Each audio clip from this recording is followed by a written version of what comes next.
Bonjour et bienvenue dans Le Dessous des Cases, l'émission qui raconte l'histoire de vos mangas préférés avec un grand H. Guerre civile, conquête, complot, massacre dynastique et révolution sont au cœur de cette émission consacrée aux plus grands moments de vos mangas préférés. Après avoir exploré l'immensité de l'espace dans Les héros de la galaxie, revenons sur Terre. Enfin, une Terre un peu particulière, peuplée de créatures surnaturelles et dangereuses, dans le monde de Berserk, en se consacrant à l'un des grands événements du début du manga, la forteresse de Doldrey.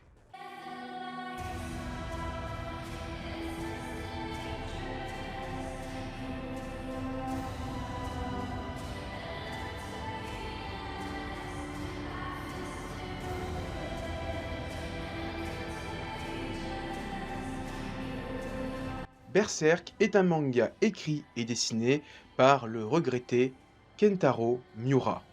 La série a débuté dans le Monthly Animal House en 1989 avant de passer dans le Young Animal en 1992. En 2022, après le décès du mangaka, c'est son ami Kujimori qui reprend les rênes de la série. Il faut aussi savoir que le manga a été adapté plus d'une fois en animé. Tout d'abord en 1997 avec une série de 25 épisodes adaptant l'arc de l'Âge d'Or. Une autre fois avec une trilogie de films adaptant également l'arc de l'Âge d'Or, sorti entre 2012 et 2013. Après ça, la série a été encore une fois adaptée, cette fois en CGI avec les arcs qui se passent après l'Âge d'Or. Enfin, très récemment, en 2022, une série qui redécoupe la trilogie de films a été proposée.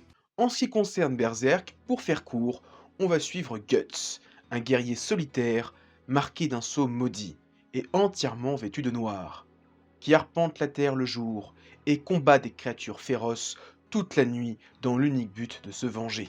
Pour cet épisode exceptionnel consacré à Berserk, nous allons revenir sur l'une des périodes les plus marquantes de cette série qui a été adaptée par 2 fois en animé. Il s'agit de l'arc intitulé L'Âge d'Or, un immense flashback de plus d'une dizaine de tomes revenant sur la jeunesse de Guts, personnage central de l'œuvre. Un flashback qui permettra de comprendre la jeunesse du Chevalier Noir, sa quête de Béélite et son combat nocturne et sans fin contre les apôtres. Nous allons ici surtout nous consacrer à ce qu'on appelle la bataille de Doldrey, qui est une bataille importante dans cette immense partie de l'œuvre. Car dans l'Âge d'Or, le personnage principal, Guts, n'est pas encore le Chevalier Noir. C'est un jeune mercenaire qui va rejoindre, bien malgré lui, la troupe du Faucon, un groupe de mercenaires travaillant pour le royaume du Midland, qui est en guerre contre l'Empire Tudor, une guerre qui dure depuis un siècle. On sait finalement peu de choses sur l'origine du conflit entre l'Empire de Tudor et le royaume du Midland. Des sources s'attellent à dire que l'origine du conflit serait la prise d'une forteresse par l'Empire de Tudor. Mais est-ce que comme une autre guerre de 100 ans, ayant opposé deux grandes dynasties d'Europe, que sont les Capétiens et les Plantagenets, il s'agit d'un problème de descendance directe d'un des deux partis, qui a peut-être réellement provoqué l'étincelle du conflit. Ce qui est intéressant de remarquer, c'est qu'après la fin du conflit entre le royaume de France et d'Angleterre, il y a eu une révolution. Une chose qu'il y a en commun avec le conflit entre Midland et Tudor. Une autre chose qui est intéressante de souligner est l'emploi du mot Tudor pour désigner l'une des deux entités du conflit, car il s'agit de la dynastie qui régnera sur l'Angleterre des décennies après les Plantagenets. Une dynastie qui a vu le jour après la bataille des Deux Roses, une guerre de succession entre la famille York et Lancaster. Encore une chose qu'il y a en commun avec l'Empire de Tudor, qui, elle aussi, a connu une guerre intestine de succession qui a provoqué sa défaite face aux Midlands. Revenons maintenant à notre sujet, la bataille de Doldrey. Elle voit s'opposer deux armées. D'un côté, pour le Midland, il y a la troupe du Faucon, dirigée par Griffiths. C'est une troupe d'épées louées qui a servi le royaume du Midland pendant les dernières années du conflit. La troupe est dirigée par son charismatique fondateur, Griffiths, surnommé le Faucon. Ce brillant meneur d'hommes a accumulé les exploits pendant plusieurs années, si bien qu'il fut fait chevalier par le roi du Midland. Ses succès et son élévation dans la hiérarchie de l'armée fut de nombreuses fois mal vu par la noblesse. Mais la réussite du Faucon était indiscutable. C'est pour cette raison qu'il fut envoyé pour prendre la forteresse de Doldrey. Et du côté de Tudor, la forteresse est gouvernée par le baron Guénon, épaulé par le général Bascogne et sa troupe des rhinocéros pourpres.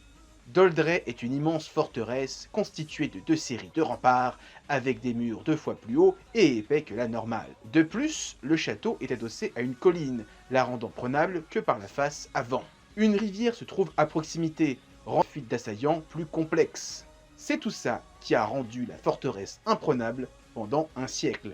Cette bataille est décisive pour le royaume du Midland, qui enchaîne les victoires. Mais l'imprenable forteresse de Doldrey reste toujours une possession Tudor.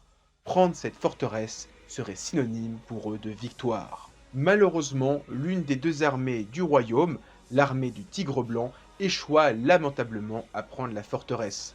L'autre grande armée, l'armée du Dragon Blanc, était sans leader depuis la mort du général Julius, le frère cadet du roi du Midland. Fut ainsi envoyée la troupe du Faucon, une armée de 5000 mercenaires qui allait affronter 30 000 chevaliers de l'empire de Tudor. La bataille débuta par une charge des Faucons face aux rhinocéros. Griffiths divisa son armée en 2 et dirigea son unité face au chef de la troupe défendant la forteresse. Guts, capitaine des Faucons, chargea comme à son habitude en première ligne et monopolisa l'attention du général Boscogne. Après un temps de mêlée, la troupe du Faucon se replia. Le général défendant Doldrey ne partit pas en chasse des fuyards. Malheureusement, le baron de la forteresse descendit en première ligne, forçant la troupe du rhinocéros à poursuivre celle du Faucon, contre l'avis de son chef, qui fut contraint d'obéir à l'ordre du baron. Alors que les Faucons étaient dos à la rivière et face aux rhinocéros, une autre bataille se préparait. Casca, une autre capitaine des Faucons, avait approché des portes de la forteresse, qui avait perdu une bonne partie de ses forces défensives.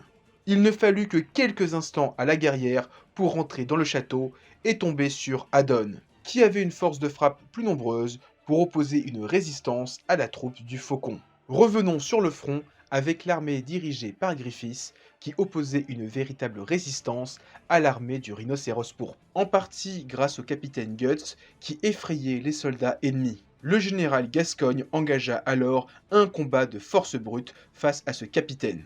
Guts, avec son épée à 2 mains, avait du mal à résister aux assauts de la lance d'un Gascogne monté à cheval. Quand la lame du capitaine des Faucons se brisa, ce fut alors un tournant décisif pour ce duel. Gascogne chargea pour porter le coup de grâce.